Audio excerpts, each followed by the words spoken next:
Donc, bonjour à toutes et tous. Bienvenue dans cet atelier des rencontres numériques, les rencontres européennes de la participation. Donc, nous sommes très contentes qu'avec la FNE, nous avons organisé deux ateliers, un hier et aujourd'hui, sur les sentinelles de la nature. Donc, ils vont vous présenter un nouveau outil développé par la FNE. Euh, c'est la dernière série des ateliers. Nous avons passé déjà une semaine riche en débats, en discussions. Donc, merci pour vos participations. Donc, je ne tarde pas à donner la parole à Nicolas Richard qui va animer cet atelier aujourd'hui. Si vous avez des questions, il y aura un temps d'échange, mais n'hésitez pas aussi entre-temps de les poser dans le chat ou de lever votre main si vous souhaitez participer. Donc, Nicolas, je vous laisse démarrer l'atelier. Merci, Katharina, et bonjour à tout le monde. Donc, aujourd'hui, je vais co-animer avec Lydie Desmoza, qui est animatrice fédérale à FNE Languedoc-Roussillon sur Sentinelles de la nature. Je vais co-animer cette présentation d'un outil qui a été développé par FNE depuis plusieurs années, qui s'appelle Sentinelles de la nature, et qu'on présente comme une civic tech, c'est-à-dire un outil numérique qui peut permettre aux citoyens de devenir des contributeurs à la transition écologique des territoires, des lanceurs d'alerte ou des relais d'initiatives positives de ce qui se passe autour d'eux, qu'ils peuvent observer dans leur parcours quotidien ou de week-end. Donc, on va avancer. Donc, alors, la présentation par l'envoi mail est devenue tout en rouge. Alors, tout n'est pas toujours en rouge, mais on va conserver comme ça. D'abord, pour mémoire, pour ceux qui ne connaîtraient pas France Nature Environnement, France Nature Environnement, c'est une fédération d'associations régionales, départementales et locales, la principale fédération française d'associations de protection de la nature et de l'environnement, à peu près 6 000 associations fédérées, 900 000 bénévoles dans le mouvement, qui s'investit sur l'ensemble des thématiques environnementales. Donc, l'application Sentinelle de la nature a été développée à l'origine il y a quelques années, 2015-2016, par une fédération régionale qui a souhaité trouver un moyen de relayer pour ce qu'on peut observer au quotidien dans la nature, que ce soit une initiative favorable ou une initiative à signalement défavorable.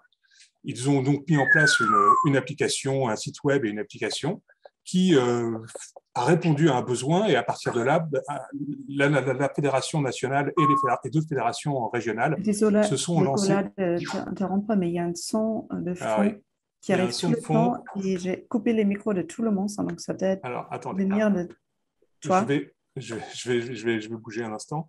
Alors, il y a un bruit de fond parce que c'est mon perroquet qui participe à la conversation. Donc, je suis désolé. Donc, je vais juste bouger le perroquet un peu plus loin pour qu'il ne fasse pas de bruit. Un instant.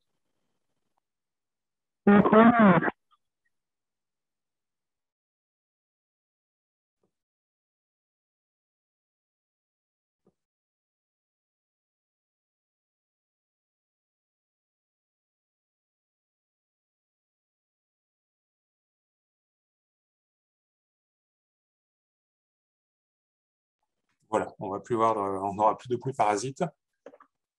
Donc, c'est une application qui se présente comme, en fait, il nous manque un peu de choses sur la présentation, comme une interface cartographique qui permet de localiser et de signaler soit des atteintes à l'environnement, soit des initiatives positives. L'objectif de la démarche étant bien de dynamiser la mobilisation des citoyens et des associations, bien sûr d'améliorer la prévention et la résorption d'atteintes à l'environnement, et puis surtout d'obtenir une vision participative dynamique de la perception de l'environnement, puisque la collecte de l'ensemble des observations des sentinelles qui contribuent à l'application permet d'avoir une vision dynamique de ce qui se passe dans le territoire. On va passer à la slide suivante. Donc aujourd'hui, pratiquement l'ensemble du territoire hexagonal émaillé, utilise en tout cas l'outil Sentinelle. Il reste encore une région qui est en cours de développement, et au niveau des Outre-mer, la Guyane va bientôt rentrer dans le système, et les autres sont en cours de configuration. Donc on est sur un outil qui a une dynamique forte, 3 nouvelles régions ont rejoint le mouvement Sentinelle en 2020-2021, donc PACA, Hauts-de-France et Nouvelle-Aquitaine. C'est d'ailleurs pour ça qu'aujourd'hui, Lydie, qui vient de Languedoc-Roussillon, vient présenter l'outil, parce ça aurait été bien que Hauts-de-France vienne participer également, mais ils sont assez récents dans l'utilisation de Sentinelle de nature, donc ils n'ont pas un recul suffisant encore pour pouvoir apporter suffisamment d'exemples, même si on a des interlocuteurs de la FNEF Hauts-de-France qui sont là et qui pourront amener leurs expériences, quand même, leurs témoignages.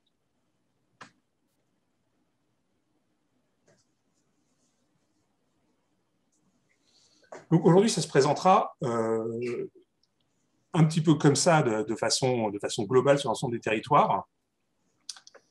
Donc c'est une interface cartographique, on voit une carte. Sur cette carte, on peut voir des signalements positifs ou négatifs. Les signalements sont confidentiels, mais pas anonymes.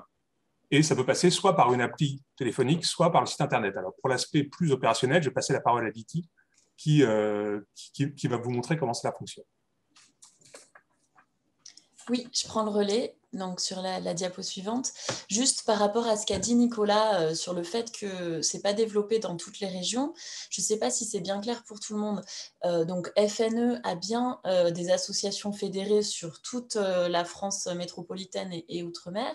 Par contre, en fait, il faut que les associations localement décident de porter le projet Sentinelle. Parce qu'on est bien sur quelque chose, ce n'est pas juste de la science participative, on ne demande pas simplement aux citoyens d'un territoire de faire remonter les infos.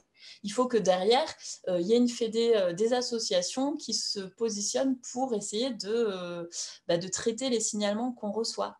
Donc, il faut derrière que le mouvement soit en capacité de traiter ces signalements. Voilà, c'est pour ça que vous avez encore un territoire qui ne s'est pas lancé parce que faute de moyens humains ou financiers ou de position politique. Enfin, voilà, c'était simplement pour compléter là-dessus, comprendre un petit peu comment ça se passe. Et donc, il y a vu que c'est porté dans les territoires par les associations locales, enfin départementales ou régionales ou locales, en fait, il y a une disparité de façon de traiter le signalement. Mais donc, globalement, quand même, la diapo suivante, s'il vous plaît. Je meuble depuis tout à l'heure en attendant que la diapo passe. Voilà, donc pour faire un signalement, vous vous rendez, donc, comme l'a dit Nicolas, soit le site internet, soit l'application. Vous pouvez choisir ensuite de signaler soit une dégradation environnementale, donc une atteinte à l'environnement, ou quelque chose que vous pensez être une atteinte, ou un projet, par exemple. On a aussi des fois des projets d'urbanisation, des projets qui sont en stade d'enquête publique. On peut nous les signaler parce qu'on pense qu'il y aura quelque chose. Voilà, ça nous permet de nous mettre en veille. Et puis, donc, des initiatives favorables pour montrer aussi ce qu'il y a bien. Comme l'a dit Nicolas, il faut que vous créez un compte. Nous, il faut que derrière, on soit en capacité d'échanger avec la personne, d'avoir des infos, d'avoir un interlocuteur. En revanche, on peut garantir la confidentialité à la personne qui nous fait le signalement, parce qu'il peut parfois y avoir des tensions sur un territoire, sur un projet, quelque chose. Donc, on peut comprendre que la personne souhaite garder l'anonymat, enfin, en tout cas, voilà, ne souhaite pas que son identité soit dévoilée. Donc, le principe, c'est de remplir un formulaire en 3 étapes. Il faut bien localiser, si possible, nous faire une photo et ensuite décrire le problème le plus factuellement possible et puis poser des questions s'il y a besoin. Voilà, si vous attendez des réponses précises de notre mouvement, autant que les questions soient posées clairement. La diapo suivante, s'il vous plaît. Voilà, donc ça, ce sont des captures d'écran de comment se présente l'application. Donc, si vous téléchargez l'application sur votre téléphone, voilà comment ça se passe. Vous avez une première page où il faut vous connecter, une fois que vous avez créé votre compte. Donc, une fois que vous avez créé votre compte, hop, vous vous êtes connecté, vous êtes directement positionné. Ça, c'est l'avantage d'utiliser l'application, c'est qu'au moins, vous êtes tout de suite bien là où il faut. Et là, vous choisissez, donc, soit vous signalez une dégradation, soit une initiative favorable. Et puis, vous pouvez donc prendre la photo. Si vous prenez une photo là où vous êtes, par exemple, vous signalez... Allô, oui? Il y a quelqu'un qui voulait prendre la parole? Non? Ok. Si vous voulez nous signaler un dépôt sauvage, par exemple, vous êtes face à votre dépôt sauvage, vous avez téléchargé l'appli, vous prenez tout de suite la photo et là, en fait, on a une photo de dépôt sauvage. Vous êtes déjà géolocalisé eh ben, c'est parfait. Ensuite, vous pouvez décrire le problème, préciser, thème, tout ça. Donc là, ça, c'est tel qu'il est en ce moment. L'idée, c'est qu'on va faire évoluer pour simplifier. Justement, en fait, c'est un projet qui a été lancé par notre fédération. On a une première version, voire c'est peut-être déjà la deuxième, et on essaie en fait de s'améliorer chaque fois en fonction des remontées qu'on a de nos utilisateurs, de nos associations, et puis en fonction des moyens dont on dispose aussi, forcément. Voilà, donc vous pouvez passer à la slide suivante. Donc là, voilà, c'est l'étape suivante. Il faut tout nous préciser de quoi il s'agit. Et là, je vous dis, c'est assez... En fait, nous, au départ, on avait mis pas mal de filtres pour nous permettre ensuite de faire un petit peu des stats, de sortir des infos, pour aussi, derrière, que nous, en tant que fédération départementale ou régionale, on puisse aussi communiquer sur des gros volumes, dire voilà, il y a tel souci, aller voir nos partenaires sur tel dossier. Et donc, c'est pour ça que nous, on voulait qu'il y ait des filtres, mais on se rend compte que ça peut être un petit peu bloquant pour les gens, les citoyens. Donc, tous ces filtres-là vont sauter. Hein. Normalement, le formulaire va simplifier, comme je vous disais. Mais à l'heure actuelle, on a tous ces filtres à répondre. Et une fois que vous avez renseigné tout ça, hop, vous validez et ça nous envoie le signalement. Donc, deux choses. Vous avez ce signalement qui rentre dans notre base de données qu'on appelle l'intranet. Dès que vous faites un signalement, ça envoie un mail à la FNE locale. Donc, c'est localement que votre signalement va être traité. Donc là, on vous a dit, depuis fin 2020, il y a FNE Hauts-de-France qui s'est lancé. Donc, ça arrive à FNE Hauts-de-France. Et c'est FNE Hauts-de-France qui va traiter et qui va dire comment est-ce que, si oui ou non, ils vont pouvoir vous accompagner pour résorber l'atteinte, vous donner des conseils, porter eux-mêmes le signalement, et essayer de vous d'envoyer des courriers types, des choses comme ça. Ils peuvent aussi le publier. Donc ça, c'est aussi l'avantage de Sentinelle, c'est donner une visibilité aussi bien pour les atteintes que pour les initiatives favorables. Les initiatives favorables, l'idée, c'est vous organiser un chantier de ramassage de déchets, il y a votre collectivité qui a fait une restauration de cours d'eau, ou vous avez planté des haies avec votre association, ou creusé une mare pour restaurer la biodiversité. Vous le signalez, vous expliquez comment vous avez fait, vous mettez un contact, et comme ça donne des bonnes idées. Nous, on a comme ça une base de données aussi pour pouvoir essayer de reproduire les bonnes initiatives un peu partout, soit sur votre territoire, soit n'importe où en France. Et donc, l'idée, c'est ça aussi, c'est de l'afficher sur le site Internet.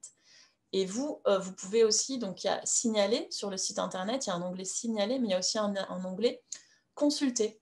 Vous pouvez aller voir les atteintes ou les initiatives favorables qui sont disponibles, qui sont dans notre base de données. C'est bon, pardon, vous pouvez passer. Donc, pour FNE Languedoc-Roussillon, on a fait un bilan en 2020. Donc, nous, on s'est lancé dans le mouvement, dans l'outil, dans la démarche Sentinelle, courant 2019. Et donc, 2020, deuxième année pour nous. Au total, on a reçu plus de 500 signalements. Vous voyez, donc, ça fait presque 2 signalements par jour qu'on reçoit. C'est énorme. Après, il y a une grosse disparité en fonction de nos territoires. Donc, nous, en Languedoc-Roussillon, on couvre 5 départements.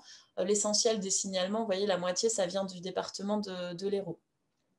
Donc, sur ces 564 signalements, on a beaucoup d'atteintes à l'environnement, donc la grande majorité, 522, parce qu'en général, les citoyens, c'est ça qui nous signale, il y a des choses qui les interpellent, et notamment les dépôts de déchets, parce que c'est la chose la plus visuelle, et les gens savent que c'est illégal et que c'est un problème, donc c'est facile à nous le signaler.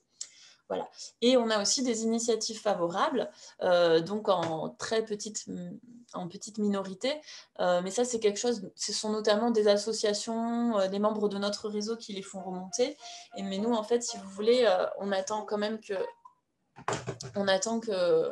qu'effectivement il y ait de plus en plus de personnes à l'initiative de choses un petit peu citoyennes, reproductibles, d'exemples concrets pour protéger la nature et l'environnement, qu'ils utilisent notre outil. Je vous dis, l'idée, c'est ensuite d'essaimer et de dupliquer ces initiatives favorables. Donc ça, c'est aussi quelque chose qu'on cherche à développer vraiment sur cet outil, et ça, on attend l'appui des citoyens pour ça. Donc, je vous le disais tout à l'heure, la plateforme Sentinelle, c'est la même pour tout le monde. Vous, en tant que sentinelle, en tant que citoyen, vous entrez par une plateforme qui est unique pour tous, vous nous faites le signalement.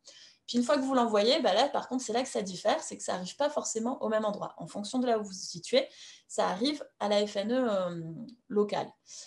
Soit à l'échelle régionale, soit à l'échelle intra-régionale ou départementale. Et là, derrière, en fonction des moyens dont dispose le mouvement, le traitement ne va pas être le même, ce ne sera pas les mêmes personnes. Il y a certaines assos qui ont la chance d'avoir des salariés ou d'avoir même des juristes salariés, donc forcément, ils peuvent donner un coup de main. Certaines assos qui ont des comités de pilotage mis en place avec des bénévoles qui sont présents dans les territoires, donc connaissent très bien les enjeux du territoire, ou qui connaissent des thématiques spécifiques comme les déchets, l'eau, la biodiversité, l'urbanisation. Voilà, donc on peut s'appuyer sur ces gens-là pour traiter les signalements. Parce que comme je vous l'ai dit, ce n'est pas juste une plateforme de sciences participatives, on ne nous fait pas juste un signalement pour nous faire un signalement. L'idée, c'est que derrière, le signalement soit traité. Voilà, donc vous pouvez suivre. Donc moi, je suis là, j'anime un petit peu le réseau des référents Sentinelle sur la France. Donc c'est pour ça que Nicolas m'a demandé d'intervenir parce que j'ai une vision un petit peu globale, mais je suis là, comme vous l'a dit aussi Nicolas, en tant qu'animatrice fédérale à FNE Languedoc-Roussillon. Et donc nous, on a une particularité, je crois qu'on est les seuls à faire ça en France, sur les décharges sauvages. On a décidé de ne pas faire un traitement au cas par cas. C'est-à-dire que c'est pas notre association qui va faire un courrier au maire pour lui dire attention, il y a un souci, s'il vous plaît, faites quelque chose. Nous, ce qu'on a décidé de faire, c'est de publier systématiquement sur le site quand on a un dépôt qui est bien localisé avec une photo à l'appui pour donner du poids médiatiquement. On envoie un mail à la Sentinelle avec des infos, des conseils. On lui fait un courrier type, on lui dit, on essaie en fait de la rendre un peu autonome et de lui dire voilà, c'est à vous de faire un courrier à votre mairie, c'est elle qui est compétente. C'est le maire qui a pouvoir de police sur ces questions de décharges sauvages. Maintenant, on sait très bien que les maires, s'ils ne gèrent pas les dépôts de déchets sur leur commune, ce n'est pas parce qu'ils n'en ont rien à faire. La plupart du temps, c'est parce qu'ils n'ont pas les moyens non plus, ni humains, ni financiers. Donc nous, notre stratégie en tant que fédération régionale, enfin semi-régionale, on a une stratégie politique et médiatique. Comme je vous dis, on essaye de faire prendre en compte cette problématique. Et donc, en 2020, on a fait des communiqués de presse, on a écrit des courriers à nos partenaires et on a rencontré en fait la région, les services de l'État, le département de l'Hérault, d'autres interlocuteurs comme l'Observatoire des déchets qui s'appelle l'Ordéco chez nous, pour voir un peu comment est-ce qu'on pouvait faire à une échelle au-dessus de celui de la commune pour accompagner les communes pour essayer de régler ce problème. Voilà.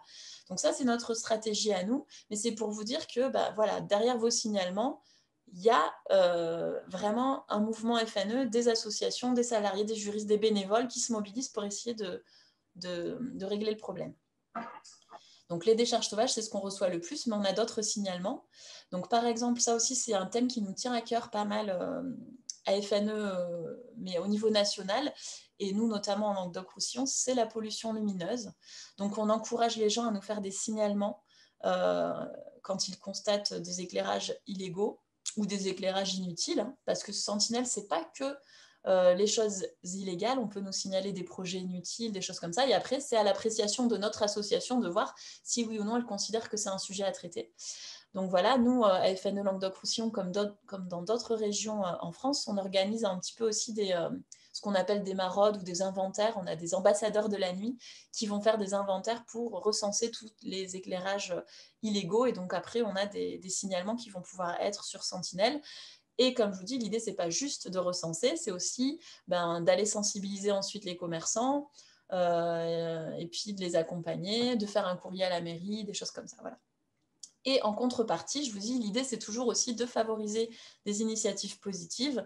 Donc, on a aussi rentré des communes qui éteignent en cœur de nuit ou une copropriété. Voilà, un bénévole de chez nous qui a réussi à faire éteindre sa copropriété pour des questions d'économie d'énergie, de préservation de la biodiversité.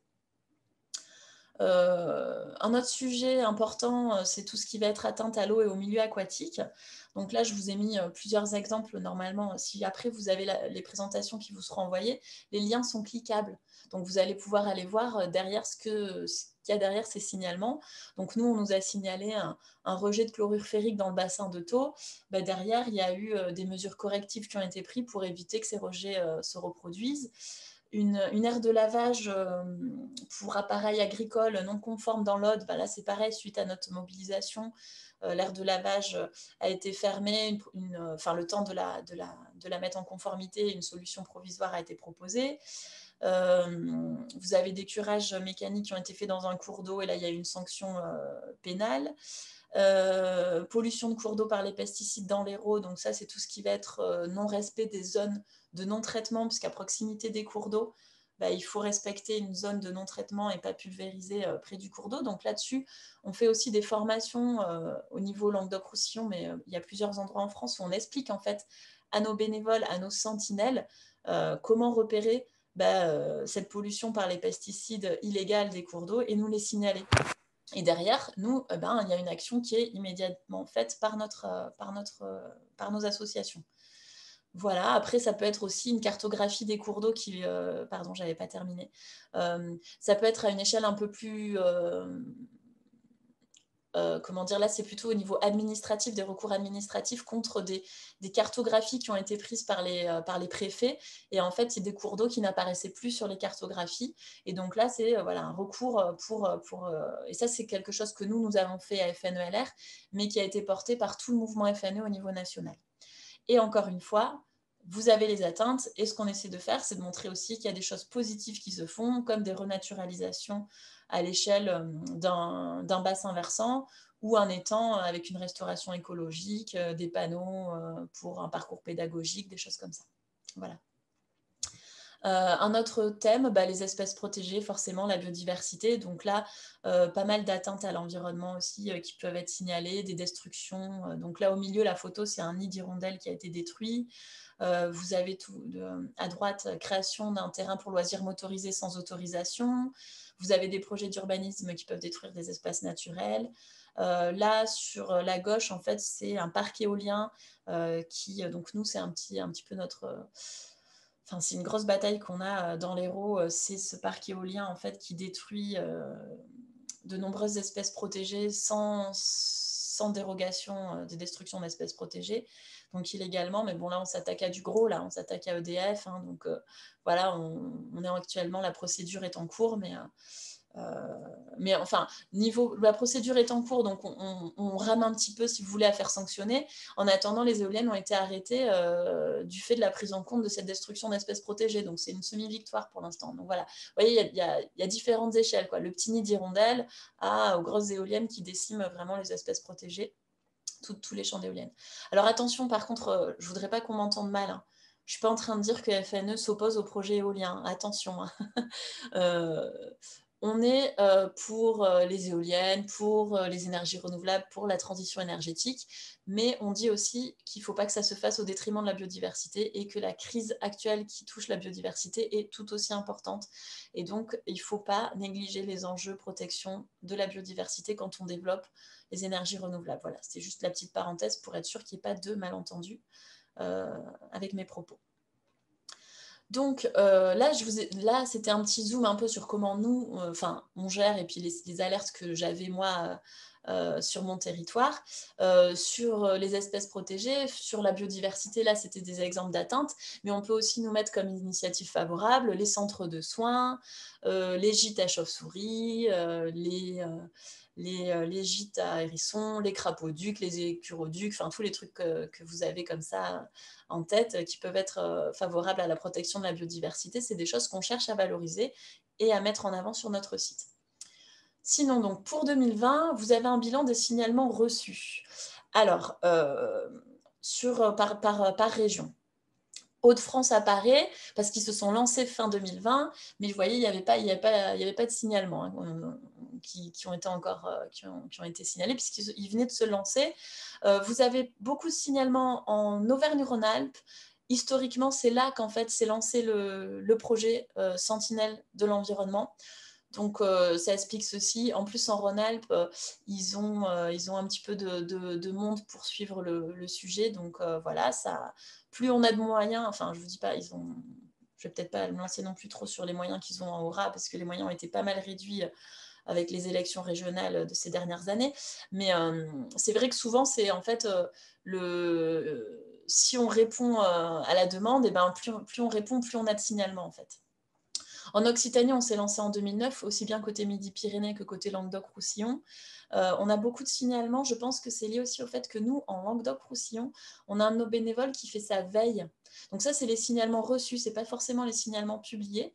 Et nous, on a une de nos assos qui se sert de ce site pour faire une veille environnementale. Et donc, ça grossit un peu le chiffre parce que ce n'est pas forcément des projets qui vont porter atteinte, mais voilà, il utilise en fait cet outil comme base de données pour voir tous les projets d'aménagement. Et puis nous, derrière, on dit, bah oui, là, oui, il y a une menace, oui, c'est un truc qu'il faut publier. Mais voilà, c'est pour ça que je vous dis, il y a peut-être, c'est un petit peu biaisé, mais voilà. Et pour Nouvelle-Aquitaine, en fait, en 2020, c'est pareil, il n'y avait que le Limousin, donc c'est pour ça qu'ils n'en ont pas beaucoup. Mais sinon, vous voyez, on est entre 100 et 400 signalements reçus par an dans les régions.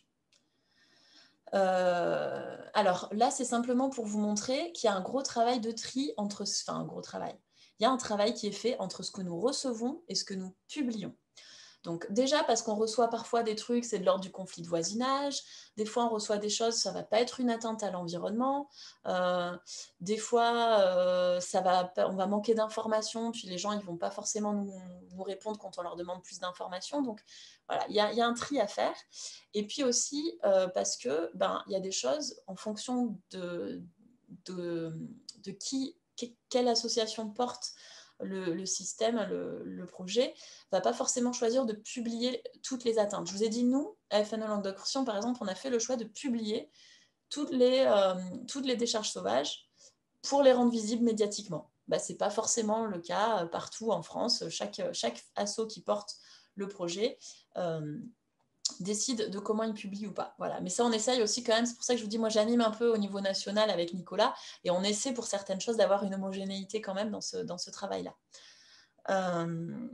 Donc, c'est pour vous dire que si vous allez sur le site internet et vous voyez le nombre d'atteintes publiées, ce n'est pas forcément représentatif de tout le travail fourni. Voilà, c'est ça que je suis en train de vous dire en fait. Parce que même si on ne publie pas, derrière, on en reçoit 2 fois plus. Et c'est du boulot, même pour dire, non, en fait, il n'y a pas d'enjeu, parce que pour dire qu'il n'y a pas d'enjeu, il faut quand même étudier le dossier, quoi. Voilà. Donc là, il manque le diagramme. Bon, il y a le diagramme qui a sauté. C'était pour vous montrer la typologie des atteintes à l'environnement, mais comme je vous le disais, c'est 50%, ça va être les décharges sauvages. Après, de tête, je ne me rappelle plus. Alors attendez, parce que je l'avais ouvert, je suis fortiche quand même, j'avais pensé à l'ouvrir de mon côté. Donc vous ne le voyez pas, mais moi, je peux vous dire un petit peu ce qu'il y avait. Il y avait des rejets, donc c'est pollution de cours d'eau, rejet... oui, rejet dans le milieu. Ensuite, on a tout ce qui est des coupes d'arbres, défrichement. Et puis, on peut avoir tout ce qui va être aménagement, projet d'urbanisme, voilà. Et puis après, en fait, je vous dis, la moitié, c'est les dépôts. Après, on a 20% de pollution de cours d'eau, de rejet. Et puis après, c'est plein de petites tranches, voilà, avec la pollution lumineuse, je vous ai dit, des choses comme ça. Pour les initiatives positives, on en reçoit beaucoup, beaucoup moins que les atteintes à l'environnement. Comme je vous disais, c'est moins, les gens ils vont moins nous alerter là-dessus.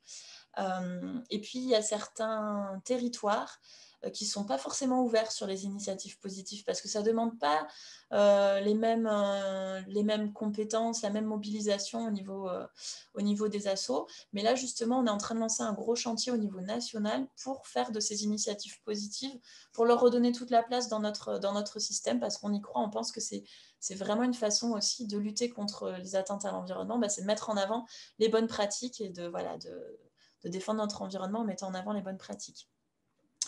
Donc là, de la même façon, vous n'avez pas. Donc là, ce n'est pas le bilan 2020, c'est les initiatives favorables qui ont été publiées. Donc c'est nous, notre mouvement, qui a décidé de mettre en avant sur Sentinelle. Alors, du coup... on a beaucoup d'associations qui sont rentrées. Alors là, on est en train de voir si on considère qu'une association en tant que telle, c'est une initiative favorable à l'environnement. Mais en tout cas, on a pas mal de nos associations qui sont un quart des 400 signalements, là, ce sont les assos. Sinon, on a beaucoup aussi de choses relatives à l'agriculture, AMAP, circuits courts, les choses comme ça. On va avoir des choses en lien avec la protection de la biodiversité, comme je vous disais, des centres de soins, des gîtes à chauves-souris, à insectes. On a des chantiers de ramassage de déchets. On a les ressourceries. On a des actions d'éducation à l'environnement, les actions de lutte contre les décharges sauvages. Voilà. Vous m'avez perdu là, non? Vous avez la présentation encore sous les yeux? Oui, j'avais l'arrêt, mais ça, je pensais peut-être comme ça, je peux avoir l'image qui est zappée, mais peut-être c'est un Alors, problème. est-ce que si je partage, je peux partager mon écran? Vous pouvez partager votre écran, oui. Alors, voyons voir si, est-ce que là, si je fais ça, est-ce que vous le voyez? Oui, parfait. Ah, bah super! Alors, Peut-être en mode plein écran. alors j'ai peur que vous ne me suiviez pas si je fais ça. Affichage. Où est-ce que c'est ça? Affichage plein écran. Pourquoi il ne me le met pas? Diaporama. Démarrer à la diapo active. Est-ce que ça a marché là? Vous êtes en plein écran? Non, mais c'est pas grave, continue, Lydie, c'est très bien. Ok, mais du coup, moi je suis en plein écran, alors je ne sais plus ce que vous voyez. Vous êtes bien sur le diapo Les des initiatives favorables? Oui. Ok. Et si je fais ça, est-ce que vous arrivez sur la typologie des atteintes à l'environnement? Non. Bon, tant pis. Ok. Alors attendez, mais parce que moi, du coup, il faudrait que j'arrive à sortir quand même. Voilà, bon, je vais essayer d'être comme vous. Là, vous la voyez, les typologies des atteintes à l'environnement? Oui, ok. Donc ça, c'était le premier sur les atteintes à l'environnement, le bilan de ce qui a été reçu en 2020. C'est ce que je vous disais tout à l'heure. Vous voyez, il y a quand même la moitié du camembert, les dépôts de déchets. Ensuite, on a 17% de rejet. Et puis après, voilà, là, les coupes d'arbres, les défrichements, des travaux, les atteintes aux espèces et habitats. Et puis après, c'est plein de petits typologies différentes. Pour les initiatives favorables, j'ai préféré vous dire ce qu'on avait publié depuis le début. Et donc, comme je vous disais tout à l'heure, on a des assos, tout ce qui va être en lien avec l'agriculture, jardin partagé, circuit court, les choses comme ça. La protection de la biodiversité, les ramassages de déchets, énergie renouvelable, les ressourceries, recycleries, des choses comme ça. Voilà. On peut aussi mettre en avant des collectivités ou des entreprises qui vont être vertueuses. Mais ça, voilà, c'est à l'appréciation de chaque aussi FNE qui gère le projet. Je te redonne la main, Nicolas, pour la petite conclusion. Merci. Et merci puis, je beaucoup. suis dispo après pour les questions, aucun souci. Merci beaucoup, Lydie, parce que c'était vraiment très clair d'essayer de vous montrer comme ça la démarche des différents signalements qu'on peut faire et surtout mettre en évidence que derrière la machine où on appuie sur un petit bouton pour faire un signalement, derrière, il y a tout un processus avec des acteurs, des bénévoles, des salariés, des comités de pilotage, pour des juristes, pour arriver à résoudre les signalements qui sont envoyés. Hein. Et les résoudre, ce n'est pas forcément rechercher à faire du contentieux, hein, c'est souvent interpeller les collectivités ou les auteurs présumés pour essayer de régler la question de gré à gré. Et c'est essentiellement ça qui est mis en œuvre. Ça peut finir sur du contentieux si jamais le problème est grave et qu'il n'y a pas de volonté de le résoudre du côté des acteurs identifiés. Mais voilà, mais derrière, c'est surtout ça. C'est qu'il y a beaucoup de monde en back-office. Et puis, il y a aussi beaucoup de travail qui est fait pour le développement de l'appli, parce que ce n'est pas si simple d'avoir une appli qui soit ergonomique, efficace, rapide, avec des fonds de carte, tout ça, c'est quand même beaucoup de travail. Donc l'idée, c'est bien que ça soit un outil qui soit très simple d'utilisation, mais derrière tout ça, et c'est ce qu'on voulait vous montrer aussi, il y a en fait des gens et beaucoup de travail depuis plusieurs années. Donc c'est ce qu'on voulait vous présenter avec cet outil, c'est que c'est un outil aujourd'hui qui est vraiment un outil participatif, pour contribuer, pour permettre aux citoyens d'être des lanceurs d'alerte, de contribuer à la transition écologique. Et on pense que ça a du sens et c'est important qu'on équilibre effectivement l'aspect signalement et l'aspect initiative positive pour montrer aussi la richesse et le foisonnement des initiatives qui existent dans les territoires. Si l'entrée est de gré à gré, c'est vrai qu'il y a aussi, vous l'avez bien compris dans la présentation de Didier, un aspect de communication. Hein. C'est aussi quand on met la focale, quand on met le projecteur sur certaines situations qu'on peut permettre de faire évoluer au-delà de simplement les enjeux réglementaires des problématiques. Comme ça marche bien, vous l'avez vu, plus une région est investie depuis longtemps dans Sentinelle, plus il y a de signalements dès lors qu'il y a des capacités de traitement des signalements derrière. On a besoin aussi de moyens pour avancer. Alors actuellement, on en trouve. On trouve des partenaires pour avancer. On trouve des partenaires institutionnels pour avancer parce qu'ils se rendent bien compte que finalement, Sentinelle, c'est également une contribution à leur mission de service public pour identifier les problématiques qui existent réellement dans l'environnement. Au-delà de simplement la théorie, ça c'est bien ce que voient les gens. Alors il y a plein de choses qu'on ne voit pas et qui existent et qu'il faut traiter par ailleurs. Mais là, c'est quand même des situations qu'on voit, qu'on observe et qui sont très intéressantes pour des organismes comme l'OFB, comme l'ADEME, comme les agences de l'eau ou d'autres. Mais pour autant, on a besoin quand même de continuer à renforcer, à permettre aux fédérations départementales et régionales de renforcer leurs moyens de traitement. Et donc, on va continuer à chercher des partenariats avec les régions, les départements, les collectivités pour avancer dans cette voie. On est en train de développer des nouveaux outils aussi dans cette application qui vont être des outils de type campagne, c'est-à-dire sur un territoire donné et par rapport à une problématique donnée, eh bien, générer si vous voulez, dans le menu déroulant, une particularité sur une chose qu'on veut observer. Par exemple, si on veut faire une opération d'observation des hérissons quelque part pour voir quel est-ce qu'on envoie vivant, écrasé la nuit, le jour, enfin bref, on peut faire ça. On peut faire des opérations sur les déchets particuliers si dans une zone urbaine, on s'interroge sur un certain type de déchets, on peut demander pendant une période donnée aux sentinelles de faire remonter les observations qu'ils pourraient faire sur ce type de déchets, histoire de voir si le problème est sérieux, plus ou moins important qu'imaginé, et puis avec une répartition géographique. Donc, et au-delà de la campagne, on peut permettre de transmettre de l'information, de la formation, de l'information, et de faire des statistiques. Donc, c'est vraiment intéressant. Et ces questions de statistiques, je pense que c'est aussi l'avenir de l'outil Sentinelle, c'est de pouvoir restituer après aux acteurs nationaux ou aux collectivités cette vision dynamique annuelle de la perception de l'état de l'environnement par les sentinelles. Et plus il y aura de sentinelles, plus ça sera intéressant. Il faut bien comprendre, on ne l'a pas dit au début, mais on vous le dit maintenant, il n'y a pas besoin d'être membre de FNE pour utiliser Sentinelle. Aujourd'hui, n'importe qui peut utiliser Sentinelle pour faire une observation. En revanche, c'est bien France Nature Environnement qui aujourd'hui, sur ses fonds propres ou avec les partenaires qu'il a pu trouver, va s'occuper de traiter cette information avec des courriers types, avec ses juristes, avec les liens avec les collectivités, éventuellement avec les liens de la police, en lien avec la police de l'environnement.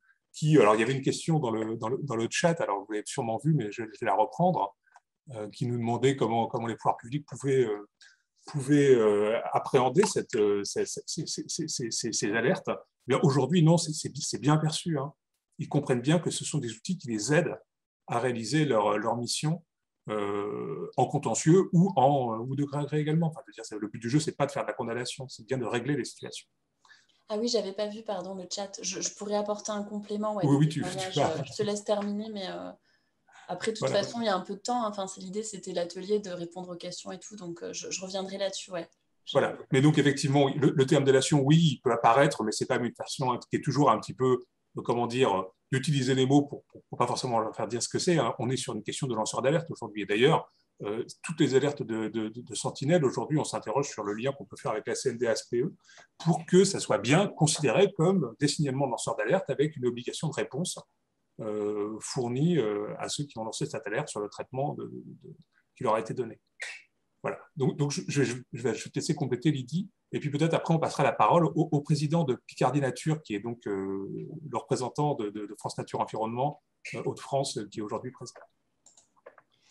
Alors oui, comme quand je partageais mon écran, je ne voyais pas le chat. Donc s'il y a d'autres questions, je veux bien que tu me dises, Nicolas, si tu les as vues. Oui, moi j'avais fait le tri de toutes les questions, donc j'allais vous les poser. Eh bien, allez, j'écoute. Donc il y avait d'abord un petit commentaire, plutôt un applaudissement, magnifique initiative, mais aussi avec cette question, pourquoi on ne pourrait pas le dupliquer pour d'autres thématiques, sentinelle de la justice, de la démocratie, de la pauvreté, et quel interlocuteur il faudrait au niveau du gouvernement.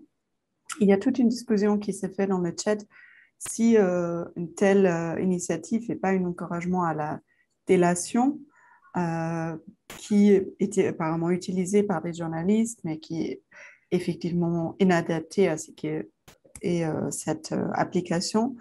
Donc, quelle est votre perspective? Et une dernière question au niveau opérationnel, combien de personnes gèrent les serveurs Sentinel dans votre région, Didier? Alors, pour l'histoire de développer ça à d'autres thématiques, oui, 100 fois oui, mais là, du coup, il faudrait qu'il y ait des associations. En fait, il faudrait qu'il y ait des associations sur justement l'abbé Pierre ou la LDH ou qui décident de le développer. Je pense qu'après, ils ont des moyens de recueillir justement des témoignages ils n'ont peut-être pas forcément besoin que ce soit cartographié comme nous, c'est le cas en fait. C'est peut-être ça aussi pourquoi il n'y a peut-être pas de cartographie sur ces thématiques-là, mais je pense que d'autres assos sur d'autres thématiques ont quand même recensent un petit peu ces choses-là et sont aussi, comme nous, l'interlocuteur après avec les services de l'État, avec les collectivités sur leurs thèmes. Nous, le besoin était d'avoir cette cartographie vraiment, parce que quand on va nous signaler une atteinte à l'environnement, en fonction de là où ça se trouve, les enjeux ne sont pas les mêmes. En fonction de la parcelle, du zonage sur le PLU, si c'est en zone Natura 2000, c'est ceci, cela. Il nous faut vraiment, nous, c'était vraiment cette importance-là d'avoir une géolocalisation, d'avoir une cartographie. Donc, c'est pour ça que je vous disais, c'est bien quand l'appli fonctionne, de le faire avec le téléphone, parce que comme ça, c'est directement géolocalisé. Parce que sinon, via le site internet, ça aussi, c'est des trucs qu'il faudrait qu'on progresse là-dessus, hein, mais il nous faut des moyens pour ça. Sur le site internet, c'est à nous, quand on fait le signalement depuis son ordinateur, de bien localiser. Et pour l'instant, on n'a pas la capacité de Google où vous tapez l'adresse. Et puis des fois, quand c'est un dépôt de déchets, il n'y a pas une adresse, hein. C'est un truc qui est perdu dans la nature, donc il faut arriver à mettre le point là où il faut. Mais nous, c'est hyper important parce que ça répond aussi à l'autre question par rapport à comment les pouvoirs publics, quelles sont nos relations en fait. C'est que derrière, alors en fait pour vous expliquer mon parcours, moi donc maintenant je suis salariée de FNE Languedoc-Roussillon depuis 2 ans, mais avant ça j'étais à FNE mais à Lyon. Donc j'ai connu Sentinelle avant l'outil informatique. On avait les fiches papier. Et donc, ça fait 10 ans de Sentinelle que j'ai. C'est aussi pour ça que j'étais peut-être bien placée pour intervenir aujourd'hui. Et si vous voulez, à Lyon, nous, on travaillait beaucoup avec l'ONEMA à l'époque, donc la police de l'eau, maintenant c'est l'OFB. On travaille, toujours maintenant, je travaille en lien avec la DDTM de l'Hérault. Ils apprécient, comme disait Nicolas, parce qu'en fait, on est en soutien. On les aide à faire leur travail. Eux aussi sont en manque de moyens humains et financiers. Et donc, nous, quand on leur fait remonter un signalement, ils savent qu'il est fiable, qu'il est factuel et qu'il est localisé. Et donc, ils apprécient, en fait. Si on fait ça bien, si on fait ça intelligemment, on a des bonnes relations. Donc, je sais que quand j'étais à Lyon, j'avais des relations particulières donc avec l'ONEMA du Rhône, sur tous les signalements liés à l'eau. Là, on a des liens avec la DDTM donc de l'Hérault, notamment sur les questions de dépôt de déchets en zone naturelle, ça les intéresse. Donc eux-mêmes, ils ont leur propre cartographie, ils ont leur propre suivi. Et en fait, quand on les a rencontrés, on a croisé nos cartes et on s'est rendu compte qu'on n'avait pas les mêmes. Donc ils étaient preneurs. Et puis ensuite, quand ils vont faire leurs procédures, ils vont faire leurs procès-verbaux, ils sont contents qu'il y ait une asso de protection de la nature qui se porte partie civile pour faire en sorte qu'ils n'aient pas travaillé pour rien. Donc on a aussi rencontré les gendarmes. Globalement, si on fait ça intelligemment, je vous dis, en fait, on est complémentaires. Moi, je présente ça souvent comme ça, notamment aux citoyens. Je dis, en fait, nous, on est juste le relais. Parce que moi, les gens, ils m'appellent, ils me disent, oui, venez voir. Non, en fait, moi, je ne peux pas venir voir. Moi, on est 2 salariés pour 5 départements. Je reçois 2 signalements par jour. Je ne peux pas venir voir. Et même si moi, je venais voir, je n'ai pas pouvoir de police. Je ne peux pas adresser un PV. Ça ne sert à rien. Prenez une photo pour moi. C'est pareil, en fait. Donc, nous, on n'a pas beaucoup plus de moyens, d'intervention que vous, que les citoyens. Ce qu'on a, c'est qu'on a les coordonnées des gens. Parfois, on a des bons contacts. On peut avoir aussi un peu plus de poids politiquement et médiatiquement quand on fait un courrier, si on fait un communiqué de presse. Mais sinon, et puis voilà, nous, on peut être amené à amener aussi les choses en justice. Mais sinon, nous, on se place, voilà, je vous dis, en relais. entre les citoyens qui ne savent pas à qui s'adresser, qui n'ont pas, comment dire, le carnet d'adresses que nous, on peut avoir. Et nous, en fait, on va pouvoir interpeller. On sait que sur tel problème, il faut interpeller le maire parce que c'est son pouvoir de police. On sait que sur tel problème, c'est la DDT ou l'Office français de la biodiversité ou ceci ou cela. Donc, voilà. Soit on va dire à la sentinelle, on va l'accompagner en disant voilà le courrier type, vous pouvez écrire à cette personne, soit on le fait nous-mêmes en fonction des moyens qu'on a et de la position qu'on a décidé d'adopter. Mais comme je vous dis, les pouvoirs publics, ils sont en général contents parce qu'on les aide en fait dans leur travail. Voilà. Pour rapport aux modélations, oui, c'est quelque chose qu'on nous dit. Moi, j'ai un souvenir horrible d'une soirée où j'étais allée parler de brûlage de déchets verts au fin fond du département du Rhône. Et en fait, je m'étais fait accueillir par une armée d'agriculteurs qui, pour le coup, n'étaient pas concernés en plus par l'interdiction de brûlage des déchets verts, puisqu'ils ont des dérogations. Mais ils trouvaient que je mettais une sale ambiance et que j'étais une collabo. Et donc, en fait, c'était au début de ma carrière. La petite minette qui débarque dans une réunion publique et qui se fait fustiger par une vingtaine d'agriculteurs, alors que moi, je venais juste dire attention, brûlage des déchets verts, c'est mauvais pour la santé, c'est interdit par la loi, pour sensibiliser les riverains qui font ça dans leur jardin. Je me suis fait traiter de nazi. C'est difficile quand on est là pour défendre l'intérêt général et défendre l'environnement. Donc oui, il faut qu'on fasse attention à ça. Je pense que, comme le dit Nicolas, il faut vraiment penser plus lanceur d'alerte.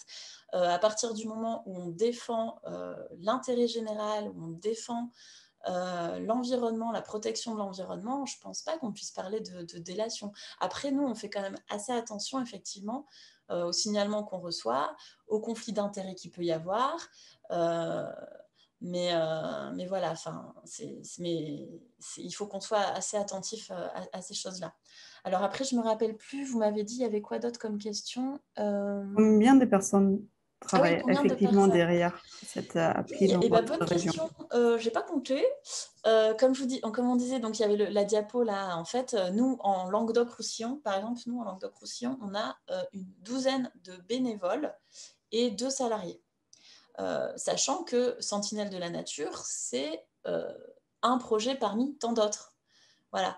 À l'échelle de la France, alors pour les Hauts-de-France, je crois que sur la diapo, alors là, peut-être qu'il y a quelqu'un qui pourra prendre la parole pour le dire mieux que moi, mais ils ont une coordinatrice qui n'est pas là à plein temps, qui s'occupe de Sentinelle peut-être une journée par semaine, je crois, et elle est appuyée par 1 ou 2 ou 3 bénévoles.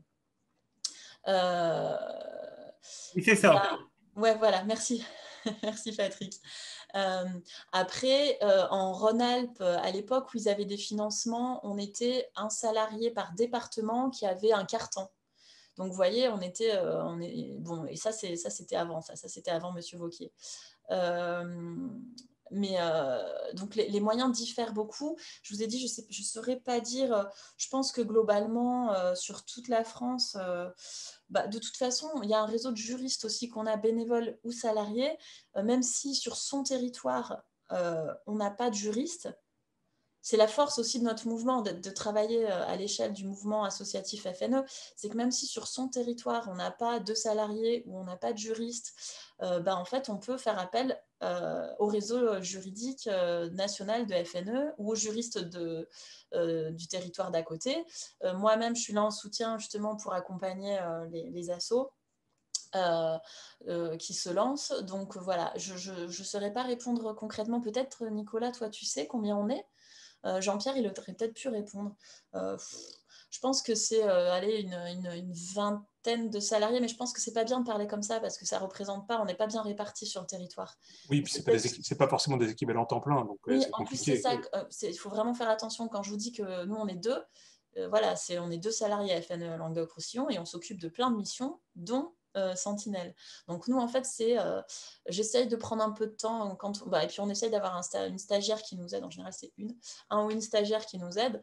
Mais sinon, moi, je prends une demi-journée, 2 demi-journées par semaine pour traiter les signalements que je reçois quand j'ai pas de stagiaire pour m'aider. Et après, c'est un comité de pilotage par mois où on réunit les bénévoles et on dit, bon ben voilà, tous les signalements qu'on a reçus, comment on les traite, ceci, cela. Mais donc, voilà, je vous dis, je ne sais pas dire combien, et puis en plus, ça ne serait pas très parlant, parce qu'en vrai, c'est pas...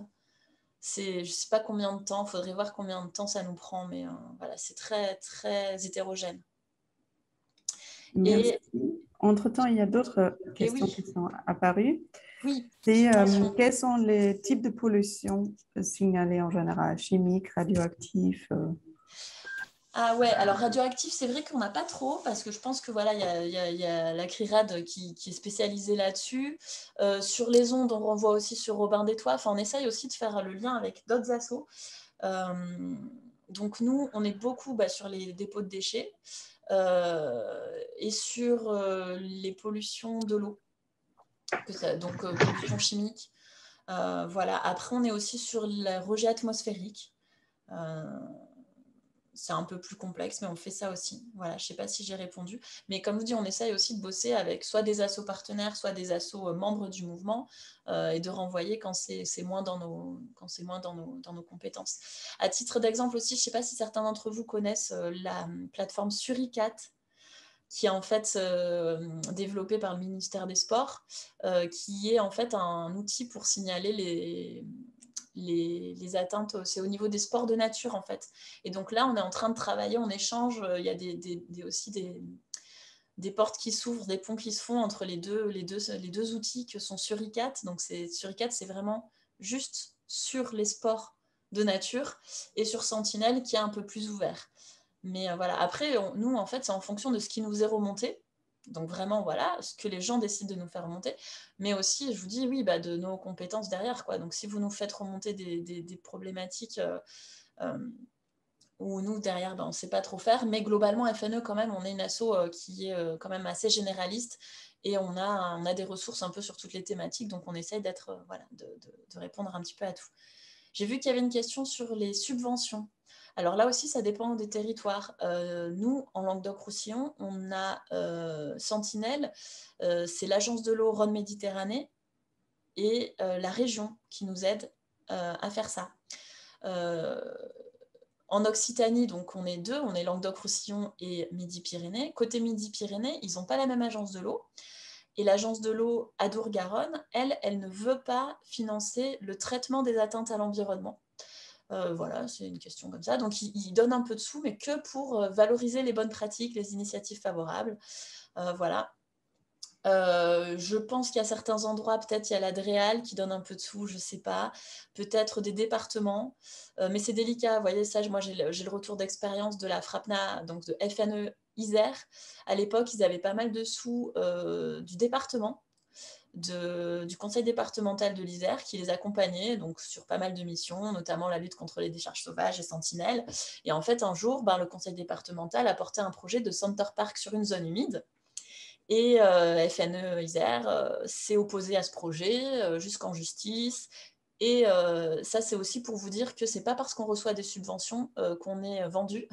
Et donc, ça ne nous empêche pas de s'opposer à des projets, même si c'est porté par nos financeurs, quitte à perdre les financements. Donc, je finis mon histoire. La FNE Isère a perdu ses financements départementaux, en tout cas pendant un moment, et a perdu des salariés. Hein, vraiment, c'était assez tragique.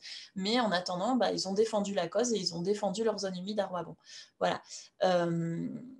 Donc, de toute façon, Nicolas avait répondu au niveau national, il y a des financements du ministère et c'est en cours de négociation sur avec d'autres financements au niveau national. Oui, personnellement, j'aurais aussi peut-être deux questions. Ouais. Une, c'est par rapport au type de signalement permis. Donc, est-ce que c'est très bien clair expliqué sur le site ou est-ce que vous recevez aussi des signalements des thématiques que vous ne pouvez pas traiter? C'est beaucoup des signalements un peu hors cadre. Et aussi, comme vous avez dit, vous ne pouvez pas vous-même répondre, en fait, intervenir par rapport au signalement, mais vous allez les transmettre aux collectivités, aux institutions ou donner aux citoyens les moyens pour le faire eux-mêmes. Il y a par exemple aussi au niveau des collectivités pas mal des applications un peu dans le sens de dans ma rue pour signaler des dépôts, par exemple dans la rue. comment vous travaillez avec ce type d'initiatives qui existent déjà et qui sont directement auprès de l'institution qui peut aussi intervenir? Alors, pour la première question, les types de signalement. En fait, je vous ai dit, je sais bien, vous allez me faire corriger quelque chose que j'ai dit tout à l'heure en disant que quand vous êtes sentinelle et que vous allez faire un signalement, c'est partout pareil.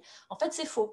Parce que nous, on peut décider, chaque personne, chaque fédé, enfin chaque FNE, chaque association qui porte sur son territoire décide des types d'atteintes qu'il ouvre. En fait, vous n'allez pas forcément avoir le même formulaire en fonction de là où vous êtes en France. Euh, bon, là aussi, on est en train de revoir, mais en ce moment, c'est un peu une liste à l'après-vert. Vous avez, sur les actions portant atteinte à l'environnement, vous avez une quarantaine d'items. Donc, il faut que vous, même, je crois, une cinquantaine. Donc, il faut que vous choisissiez là-dedans. Nous, en Languedoc-Roussillon, je crois qu'on en a peut-être enlevé une ou deux. Je ne sais pas sur tel ou tel département ou région. L'association peut avoir décidé de dire bah non, moi en fait je vais m'occuper que des pollutions de l'eau et des décharges sauvages. Et donc en fait au lieu d'avoir la liste de 40-50, vous allez avoir une liste de 2 ou 3 ou 4 ou 5 signalements que vous pouvez faire. Donc ça permet aussi, la personne, quand elle arrive et qu'elle fait son signalement, elle voit ce qui est possible de signaler et ça l'oriente un peu sur ce qu'on prend et ce qu'on ne prend pas. Sur le site, on essaye de dire effectivement que on ne peut pas tout faire. Nous, quand les gens nous font un signalement à FNE Languedoc-Roussillon, dès qu'ils font le signalement, ils ont un mail qui leur dit « Nous avons reçu votre signalement » et on leur explique comment on fonctionne. Et on leur explique qu'on va juger si oui ou non on va pouvoir traiter leurs problèmes. Donc voilà. Après, on a des mécontents, hein, c'est sûr. Nous, quand je vous dis qu'on ne va pas forcément écrire à la mairie, aller ramasser nous-mêmes les dépôts de déchets.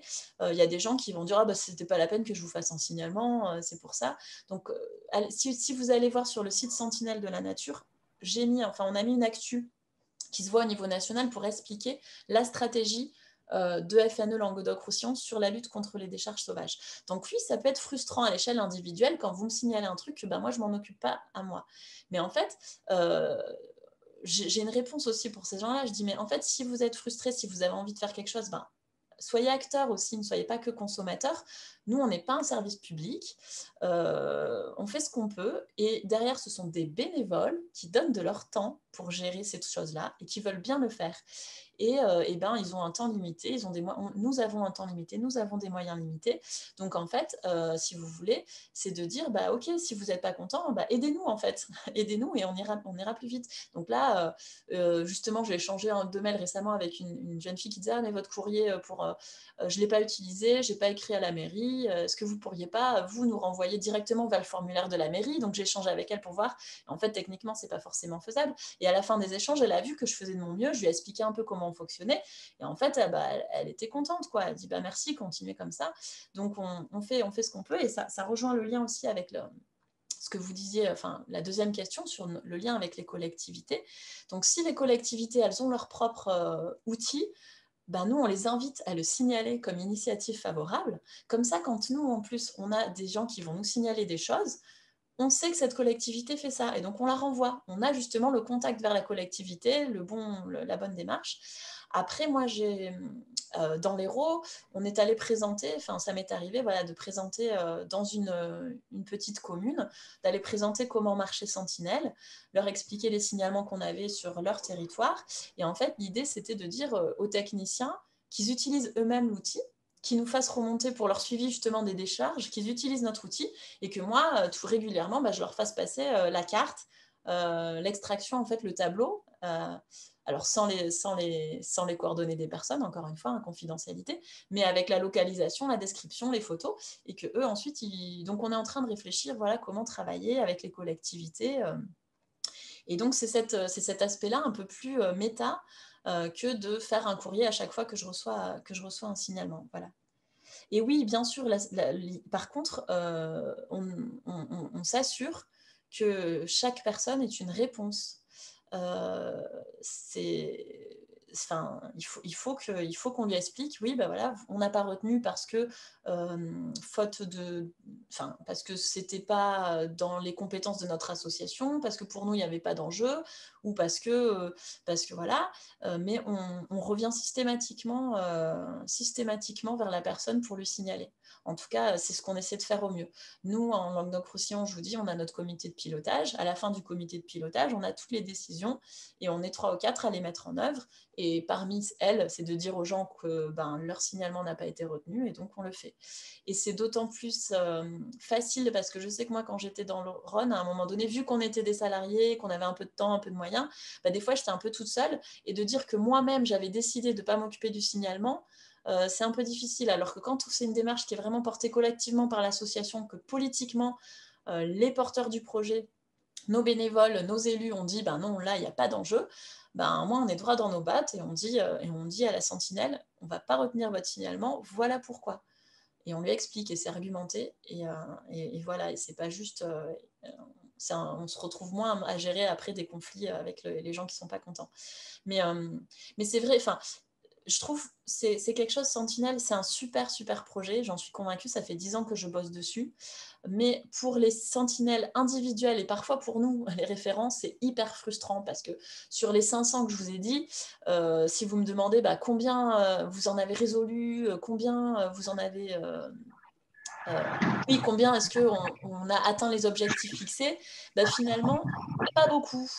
Pas beaucoup, parce que c'est hyper difficile. Mais en fait, c'est pas pour ça que le projet marche pas. Parce qu'en fait, il faut se rendre compte que sur les 500 signalements que je reçois, si dans l'année, moi j'ai évité qu'il y ait une destruction de zone humide, j'ai fait en sorte qu'il y ait une décharge illégale qui soit arrêtée, et j'ai fait en sorte que, voilà, encore 2 ou 3 gros trucs, ouais, sur les 500, j'en ai que 5.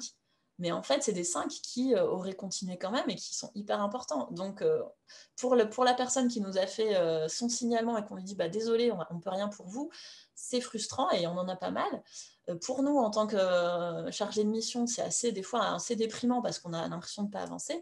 Mais en fait, il faut se rendre compte qu'au niveau de la protection de la biodiversité, et moi, je pense que voilà, c'est un super beau projet qui nous permet de faire des choses qu'on n'aurait pas pu faire sans, avec les yeux, les oreilles de tout le monde sur le territoire qui nous font remonter des choses.